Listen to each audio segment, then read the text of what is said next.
The conference room at Thompson & Associates smelled like expensive cologne and desperation.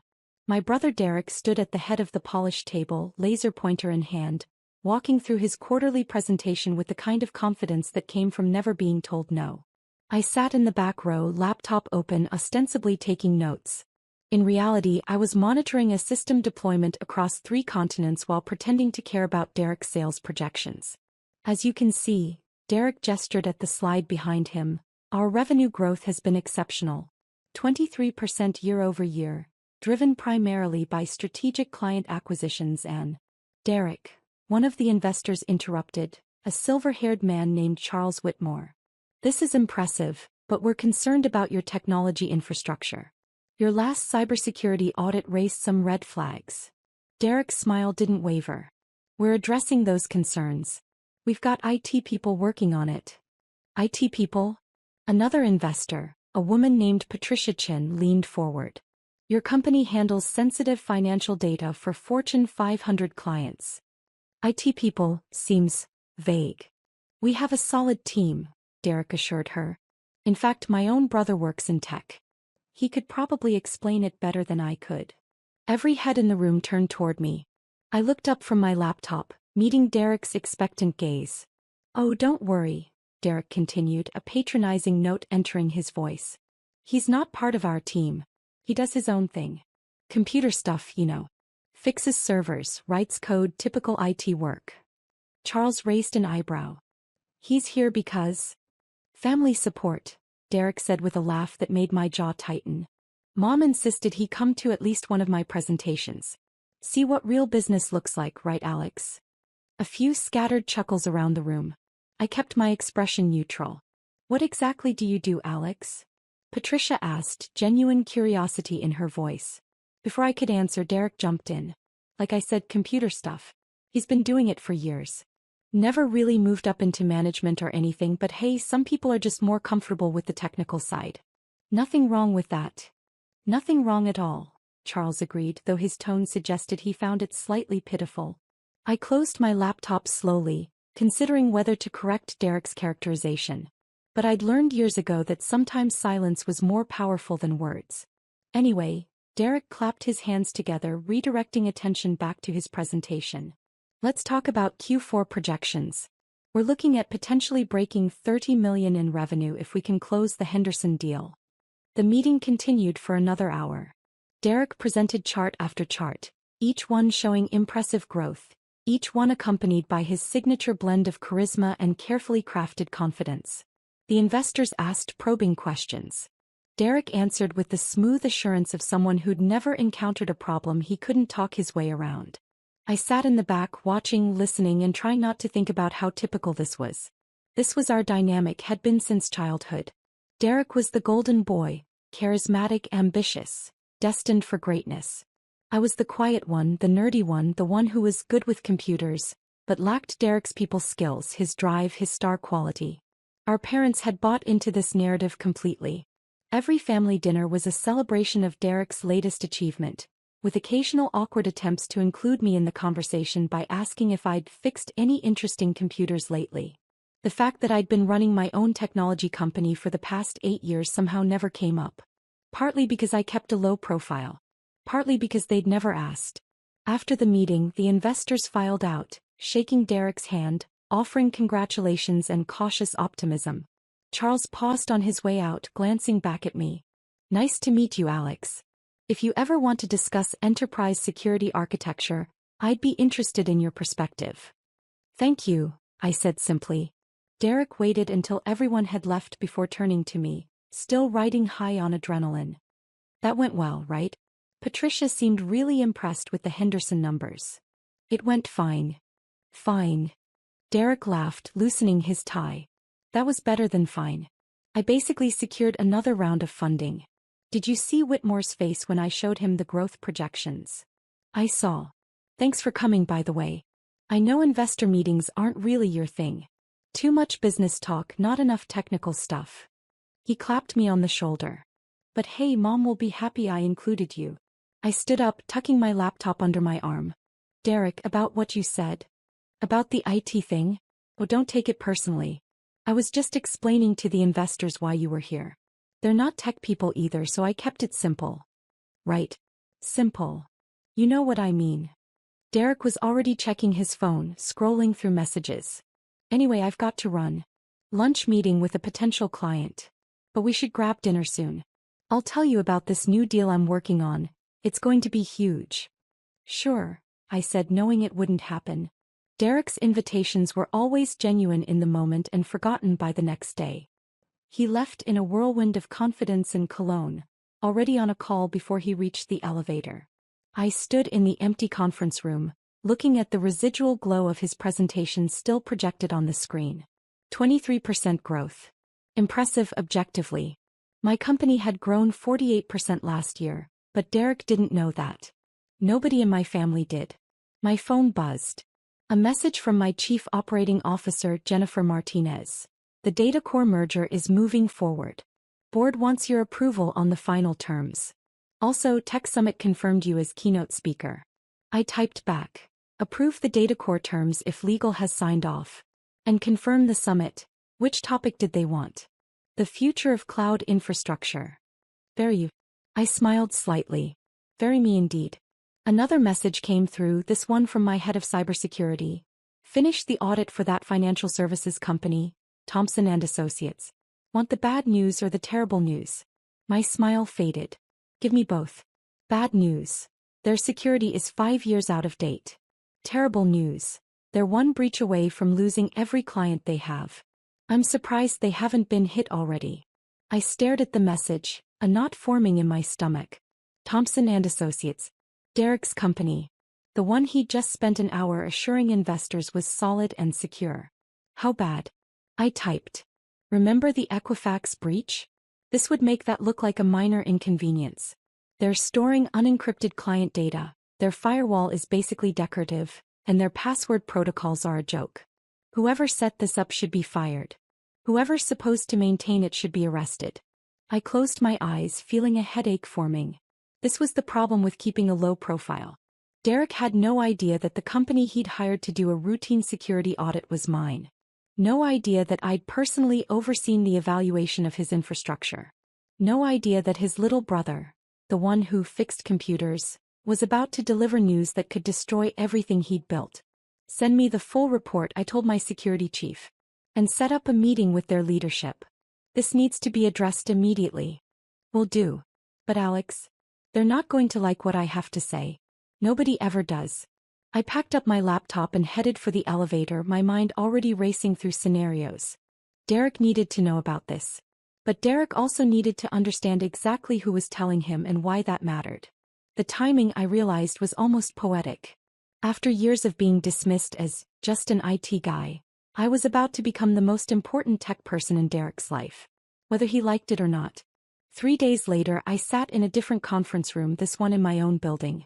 Floor-to-ceiling windows overlooked the city, late afternoon sun casting long shadows across the table where Derek sat, flanked by his COO and his in-house IT manager.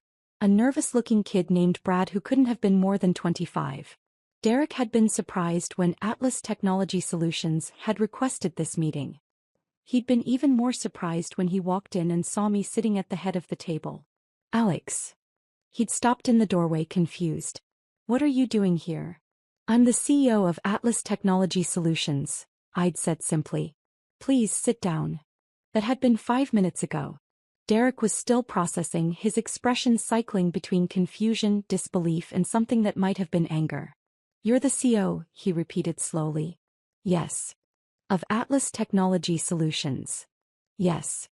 The company we hired to do our security audit. Correct. Brad, the IT manager, looked like he wanted to disappear into his chair. Derek, so, a sharp-eyed woman named Margaret, was studying me with open curiosity. How long? Derek asked. I founded the company 8 years ago. We went from a 2-person startup to 150 employees. We're now one of the leading cybersecurity and cloud infrastructure firms on the East Coast. 150 employees, Margaret murmured. That's substantial. We've been fortunate, I said, which was a massive understatement. Atlas had been more than fortunate. We'd been strategic, innovative, and ruthlessly competent. But there was no need to brag. Derek was shaking his head slowly. 8 years. You've been running this company for 8 years and you never mentioned it? Not once. Would you have listened if I had? The question hung in the air. Derek's mouth opened then closed. He couldn't answer because we both knew the truth. If I'd told him, he would have smiled and nodded and immediately changed the subject back to his own ventures. My success would have been background noise to his story. Let's focus on why we're here, I said, opening the folder in front of me. Your company's security infrastructure is critically compromised. You're facing potential catastrophic data breaches that could expose sensitive client information and destroy your business overnight. Brad went pale. Margaret leaned forward. All business now. Derek just stared at me. How bad? Margaret asked. I slid copies of the report across the table. The full technical details are in there, but the summary is this. Your current system is vulnerable to approximately 37 different known attack vectors.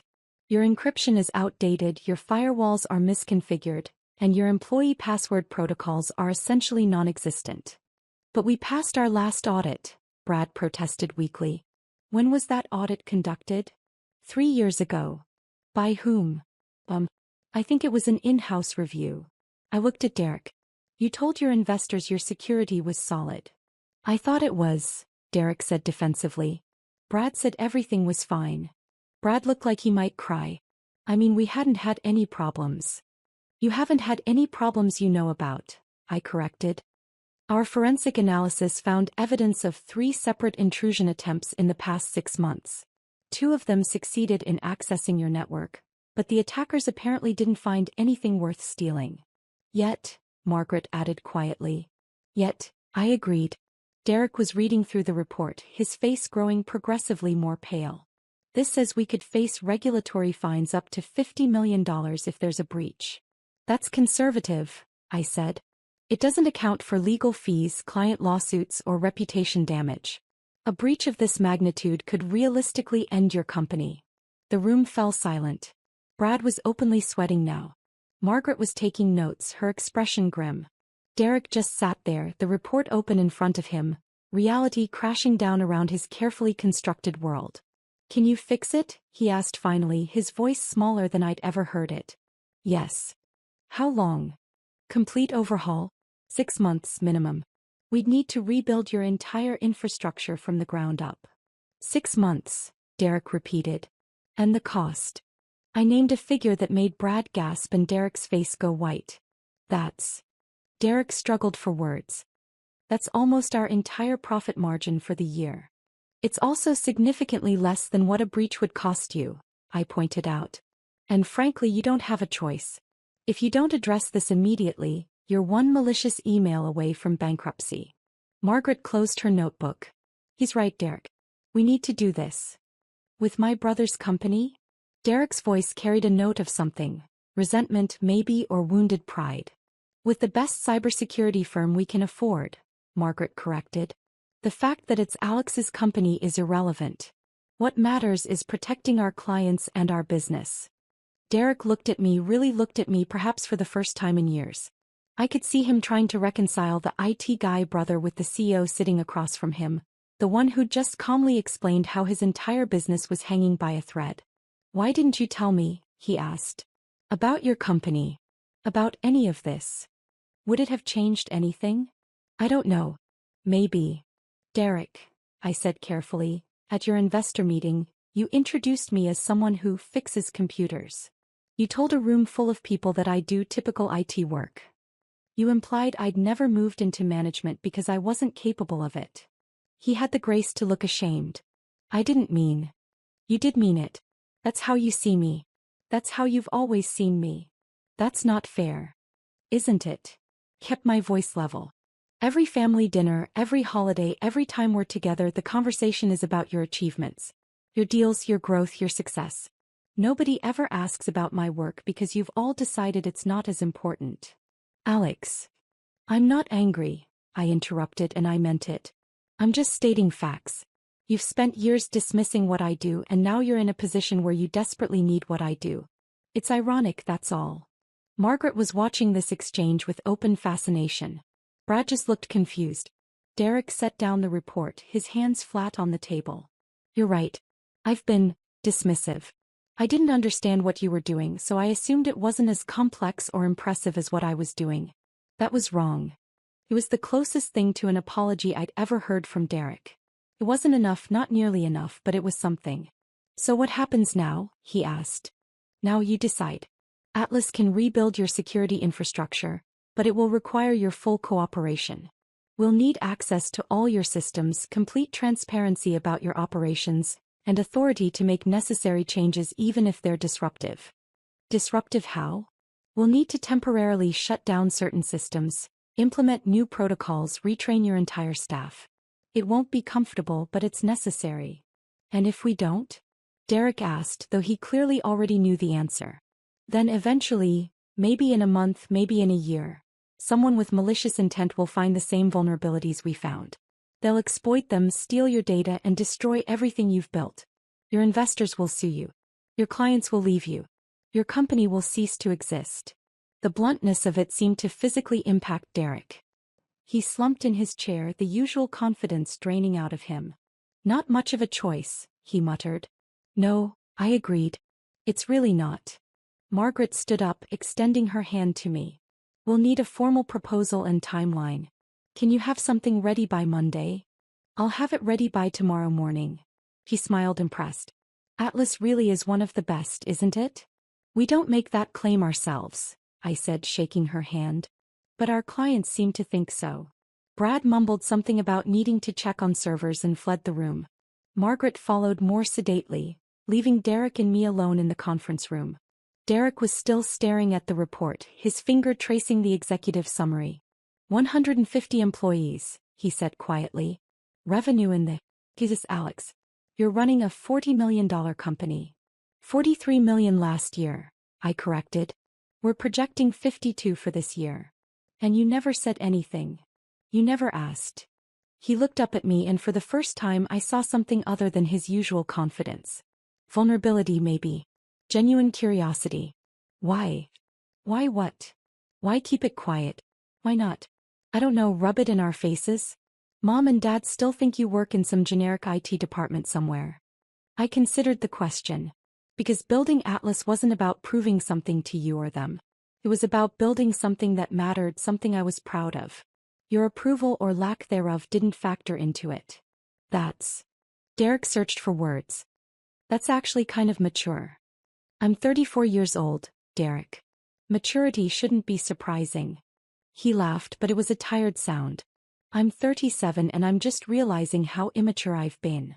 I started gathering my things, preparing to leave. Derek stood up, moving to block my path. Alex, wait. I should. He struggled and used to vulnerability. Thank you. For the audit. For being honest about how bad things are. For not just letting us fail. I'm doing this for your clients, I said. They deserve to have their data protected, even if your company didn't prioritize it. The words were harsh, but Derek didn't flinch. Fair. But still. Thank you. I nodded, stepping around him toward the door. Will you tell them? Derek asked suddenly. Mom and Dad. About Atlas. I don't know. Maybe. Does it matter? I think. Derek hesitated. Think they should know. I think I should have known. Well, I said, opening the door. Now you do. I left him standing in the conference room, alone with the report that detailed exactly how close his company had come to catastrophic failure. As I walked back to my office, my phone buzzed with a message from Jennifer. How'd it go with the brother? About as expected, I typed back. Prepare the proposal for Thompson and Associates.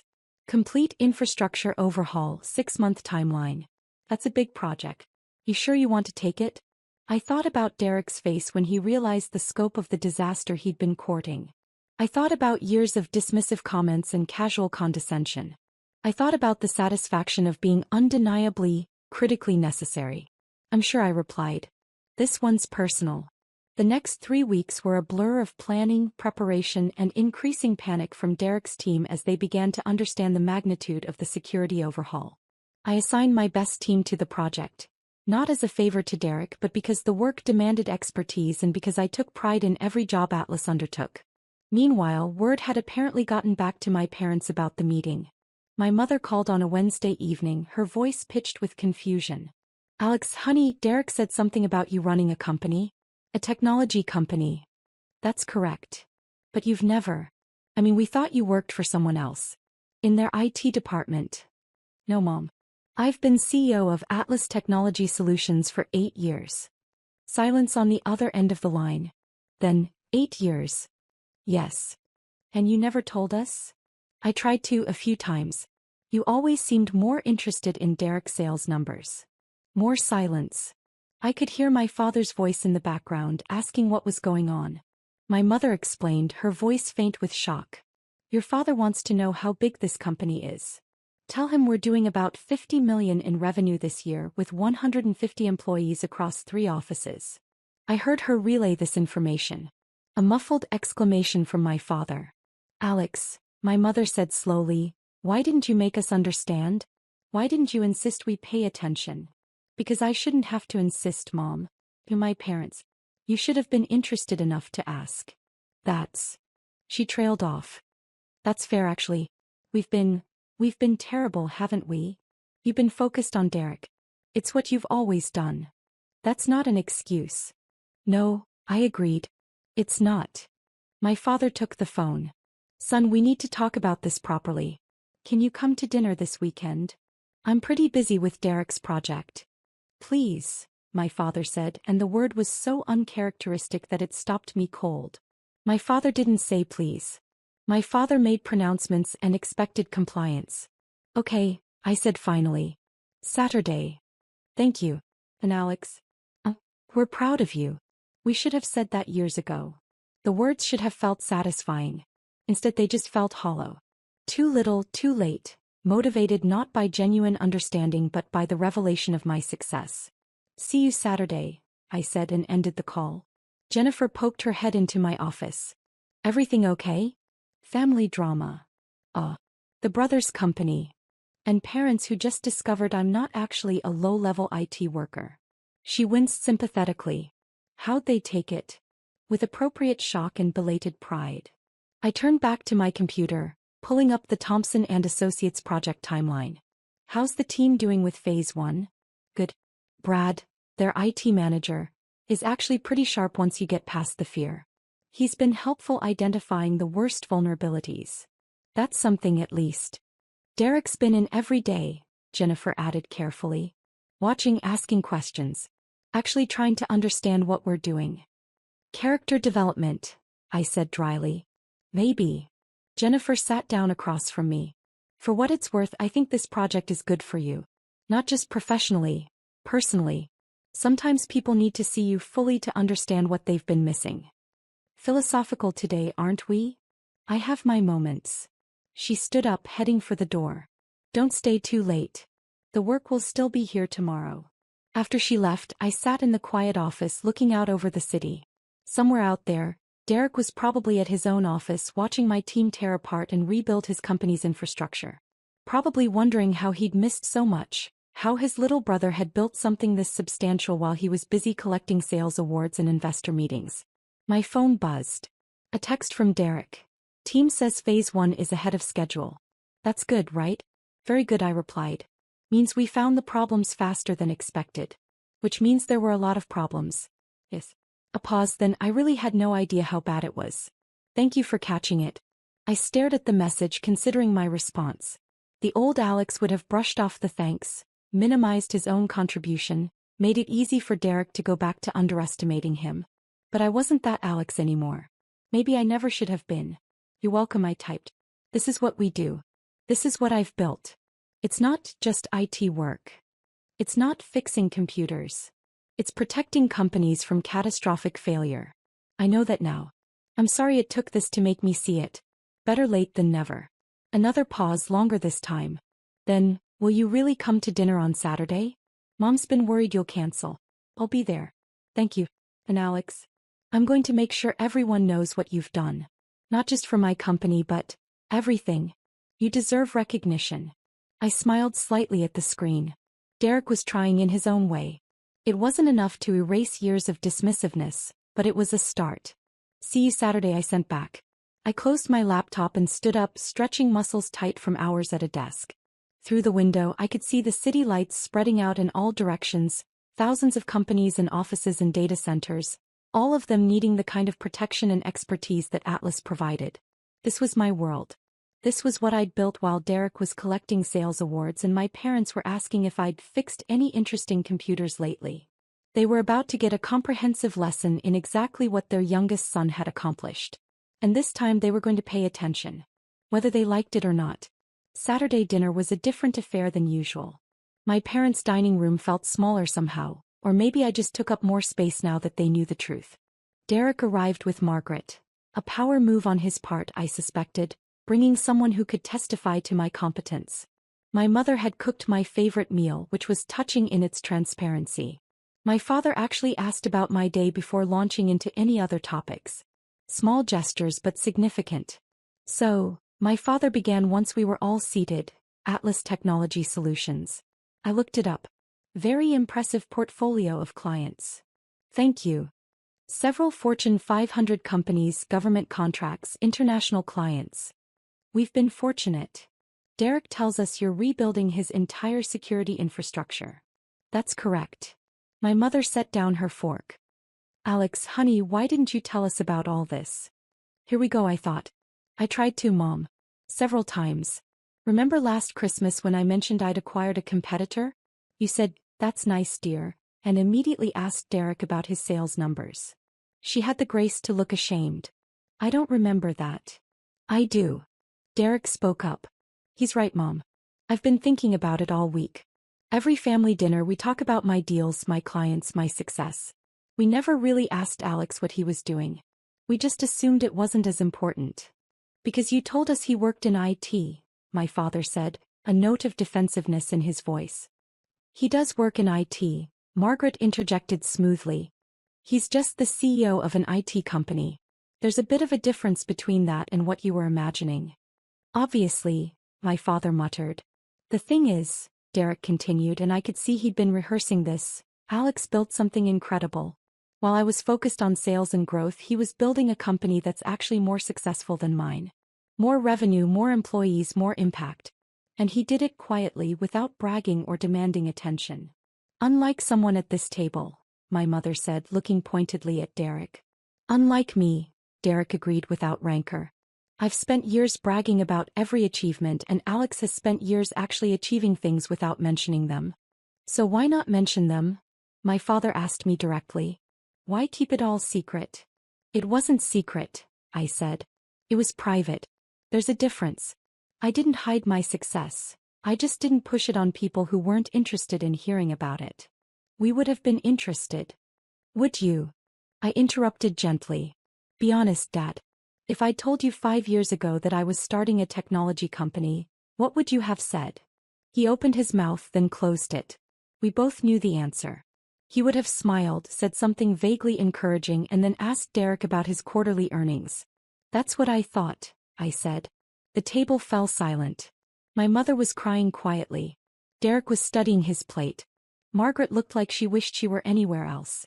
We've failed you, my father said finally, his voice rough. As parents, we've completely failed you. You haven't failed me, I said, and I meant it. You just didn't see me clearly. But that's not actually your fault. I could have demanded to be seen. I could have made you pay attention. I chose not to because I was building something for myself, not for your approval. But we should have given you approval anyway, my mother said. We should have been proud, been interested, been supportive.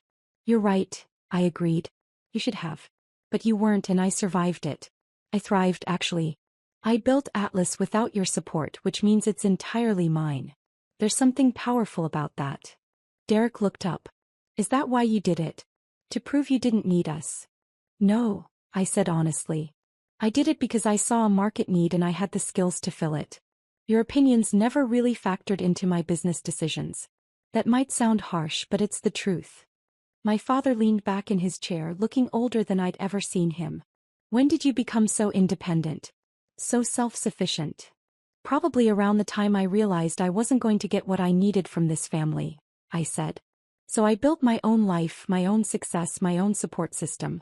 Atlas is mine in a way nothing else has ever been mine. And we missed all of it, my mother whispered. Yes, I said simply. You did. Margaret cleared her throat. If I may offer an outside perspective, what Alex has built is remarkable not just in scale but in reputation. Atlas is known in the industry for integrity, expertise, and innovation. That doesn't happen by accident. That's the result of consistent excellence and ethical leadership. Thank you, I said, genuinely appreciating her support. I'm not blowing smoke, Margaret continued, looking at my parents. I've been in corporate management for 15 years. I know what good leadership looks like. Your son is exceptional at what he does. You should be enormously proud. We are, my father said quickly. We are proud, Alex. Even if we haven't shown it properly. I appreciate that. Can we? My mother hesitated. Can we start over? Pay attention properly this time. I considered the question carefully. Could they? Could this family fundamentally change its dynamics after years of established patterns? I don't know, I said honestly. But we can try. Derek raised his water glass. To trying. And to my brother, who turned out to be considerably more impressive than I ever gave him credit for. We all drank to that. It wasn't resolution, not really. It wasn't a magical healing of years of dismissiveness and neglect. But it was acknowledgement, and acknowledgement was a start. After dinner, Derek pulled me aside while our parents were clearing dishes. The team says we'll be fully operational with the new security infrastructure by month 5, he said. Ahead of schedule. That's the plan. I've been thinking about recommending Atlas to some of my contacts. Other companies in our sector who probably need similar work. That's generous. It's strategic, Derek corrected with a slight smile. If my competitors get breached because of bad security, it reflects poorly on the whole industry. Better if everyone's protected. Pragmatic, I said. I like it. I learned from the best. He paused. That would be you in case that wasn't clear. I laughed, surprised. Message received. I mean it, though. The way you've built Atlas, the reputation you've developed, the quality of your work. It's impressive. More impressive than anything I've done. You've done well for yourself, Derek. I've done adequately. You've done exceptionally. There's a difference. We stood there in the hallway, two brothers who'd spent years talking past each other, finally starting to actually communicate. Think we can make this work? Derek asked. The family dynamic, I mean. Now that everyone knows the truth. Honestly, I have no idea. But I'm willing to find out. That's all I can ask. Derek extended his hand. Partners. I shook it. Partners. My phone buzzed. Jennifer with an urgent message. Data core merger just got complicated. Need your call with their CO ASAP. I showed Derek the message. Duty calls. CO stuff? PO stuff, I confirmed. Go, Derek said. Save the merger. Do the important work that someone who just fixes computers definitely can't do. I smiled at the callback. I'll see you next week for the Phase 3 review. I'll actually pay attention this time, Derek promised. Really try to understand what you're doing. That would be nice, I said, and I meant it. I left my parents' house feeling lighter than I had in years. Nothing was fixed, not really. Years of family dynamics didn't reverse overnight. But something had shifted. They saw me now. Really saw me. Not as the disappointing son who worked in IT, but as someone who'd built something significant. As I drove back toward my office, my city spreading out around me in a grid of lights and possibilities, I thought about identity and recognition. About building something for yourself versus building something for others' approval. This was mine. Every line of code, every security protocol, every client relationship. I'd built it without their help, without their recognition, without their pride. And that made it more valuable somehow. More real. Their belated acknowledgement was gratifying, sure. But it wasn't necessary. I'd already proven everything I needed to prove. To myself. And in the end, that was the only audience that really mattered.